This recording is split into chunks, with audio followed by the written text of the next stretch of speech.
बिस्मिल्लाहिर्रहमानिर्रहीम अस्सलाम वालेकुम। आप देख रहे हैं रियल नेटवर्क। आज की वीडियो में बात करेंगे फ़लस्तीन और इजराइल के बीच जो जंगबंदी हुई है उसके ताल्लुक से, और मस्जिद अक्सा में जो छोटी मोटी झड़पें हुई है उसके ताल्लुक से भी। और हम ये भी देखेंगे कि अब एंड ऑफ टाइम आ चुका है। क्या ये सारे मामले इसी के इशारे देते हैं कि हम दुनिया के आखिरी वक्त में जी रहे हैं। आज हम इन मामलों को कुरान और हदीस में देखेंगे और कुरान इस मामले में क्या कहता है और हमें क्या करने की हिदायत देता है ये देखेंगे। लेकिन मज़ीद बात करने से पहले चैनल को सब्सक्राइब कर लो और साथ ही बेल आइकन को प्रेस करें ताकि हमारी लेटेस्ट वीडियो आपको बर वक्त मिलती रहे। 11 दिन की मुसलसल जंग के बाद 20 में जुमेरात को जंगबंदी का ऐलान किया गया और सीज़ फायर लागू की गई। जुमे के दिन मस्जिद अक्सा में छोटी मोटी झड़पें हुई थी, इससे कोई मसला नहीं हुआ। अभी हाल फिलहाल जंग बंद है। क्या ये जंगबंदी मसले का हल भी है? इजराइल सीज़ फायर के लिए क्यों राजी हुआ? इजराइल ने गाजा पे रॉकेट मारे हैं, उससे 250 से ज्यादा मुसलमानों की जानें गई थी। पूरी दुनिया में इजराइल की मजम्मत की जा रही थी।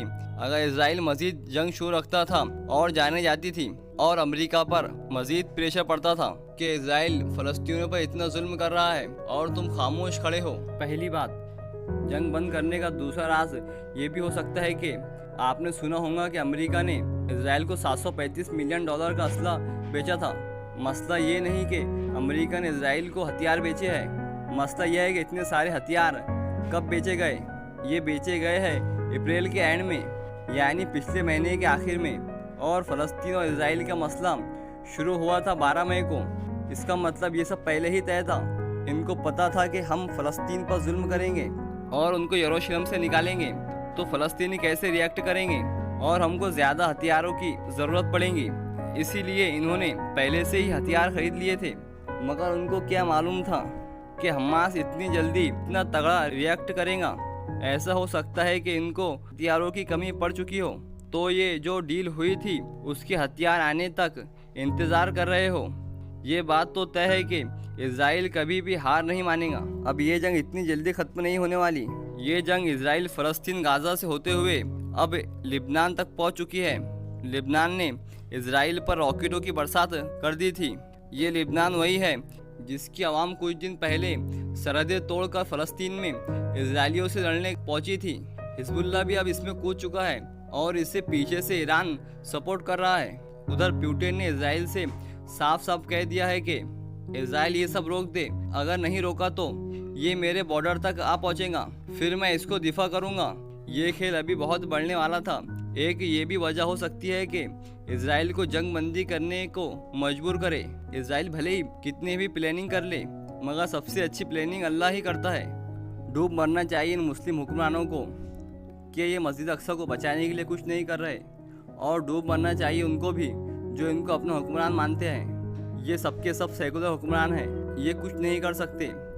ये लोग खाली बर्तन की तरह हैं, सिर्फ बचते हैं। ये सिर्फ अपनी पॉलिटिक्स करना जानते हैं। पाकिस्तानी कहते हैं कि इमरान खान अच्छा लीडर है, ये कौम की खिदमत करता है। अजय खाक अच्छा लीडर है। जब फ्रांस के सफ़ीर को निकालने की बारी आई तो उसको ख्याल आया कि सारा यूरोप हमसे नाता तोड़ देगा। तालिबान के पास क्या था? उनके तो पास न तो पहनने को कपड़े थे, न तो लड़ने को हथियार थे, और न खाने को रोटी। मगर उन्होंने कुरान और हदीस को थामे रखा। उन्होंने रसूलुल्लाह सल्लल्लाहु अलैहि वसल्लम की तालीमात पर अमल किया और अपनी जानों की परवाह किए बगैर दुनिया के सुपर पावर से टकरा गए। नतीजा सबने देखा, उन्होंने वक्त के सुपर पावर को हरा दिया। हमारा काम है सिर्फ जालिम के खिलाफ खड़े रहना और फतेह देना अल्लाह का।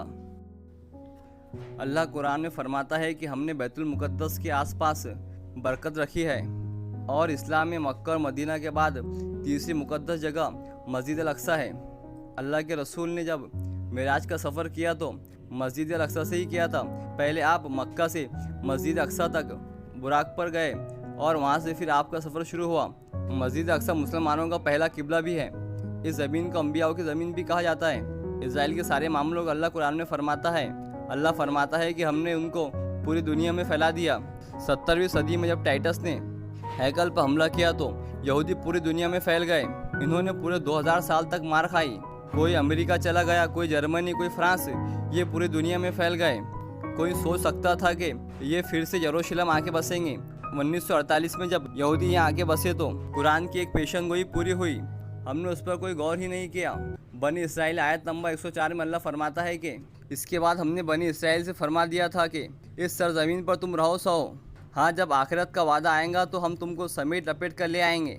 जब 1948 में कुरान की ये बात सच साबित हुई तो हमने क्या किया? अल्लाह के रसूल ने 2 बार फरमाया कि तुम यहूदियों को कत्ल करोगे, तुम यहूदियों को कत्ल करोगे। हमने उस बात पर गौर ही नहीं किया। सूरह निसा की आयत नंबर 75 में अल्लाह ताला फरमाता है, और ए मुसलमानों, तुम्हारे पास क्या जवाज़ है कि अल्लाह के रास्ते में और उन बेबस औरतों, मर्दों और बच्चों की खातिर न लड़ो जो ये दुआ कर रहे हैं कि ए हमारे परवरदिगार, हमें उस बस्ती से निकाल ले जिसके बाशिंदे जुल्म तोड़ रहे हैं, और हमारे लिए अपनी तरफ से कोई हामी पैदा कर दे, और हमारे लिए अपनी तरफ से कोई मददगार खड़ा कर दे। अब ये आयत के बाद हमारे पास कोई जवाब ही नहीं है। अगर फिर भी किसी को कोई डर है तो अल्लाह ताला अगली आयत में उसका डर निकाल देते हैं। सूरह निसा आयत नंबर 76 में अल्लाह ताला फरमाते हैं कि जो लोग ईमान लाए हुए हैं वो अल्लाह के रास्ते में लड़ते हैं, और जिन लोगों ने कुफ्र अपना लिया है वो तागूत के रास्ते में लड़ते हैं। लिहाजा ए मुसलमानों, तुम शैतान के दोस्तों से लड़ो। याद रखो कि शैतान की चालें दर हकीकत कमज़ोर है। अल्लाह ने इस आयत में साफ कर दिया कि बातिल भले ही ऊपर से कितना भी ताकतवर हो, मगर दर हकीकत वो हमारे सामने कमज़ोर ही है। ए मुसलमानों, फिर तुम्हें किस बात का डर है? यहूदी अब खामोश नहीं बैठने वाले। वो फिर से मस्जिद अक्सा को शहीद करने के लिए कोशिश करेंगे। जब वो मस्जिद अक्सा को शहीद करेंगे तो जब अरब के लोगों की आंखें खुलेंगी, मगर जब बहुत ही देर हो चुकी होंगी। इजरायलियों के पास पूरा प्लान तैयार है। इन्होंने सिर्फ अभी ट्रेलर दिखाया है। इन लोगों ने अभी सिर्फ चेक किया है कि इससे मुसलमानों का क्या रिएक्शन आता है। जब मस्जिद अक्सा को ये लोग शहीद करेंगे तो जब सऊदी अरब इसके खिलाफ खड़े होगा, वो उनके अंदर बगावत शुरू कर देंगे और हर जगह ही जंग का माहौल होगा। पूरी दुनिया जंग के कगार पर खड़ी होंगी।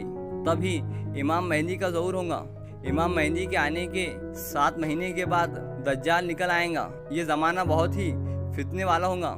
हर नबी ने अपनी उम्मत को इस फितने से डराया है। अल्लाह से दुआ है कि अल्लाह हमें भी इस फितने से बचाए, आमीन।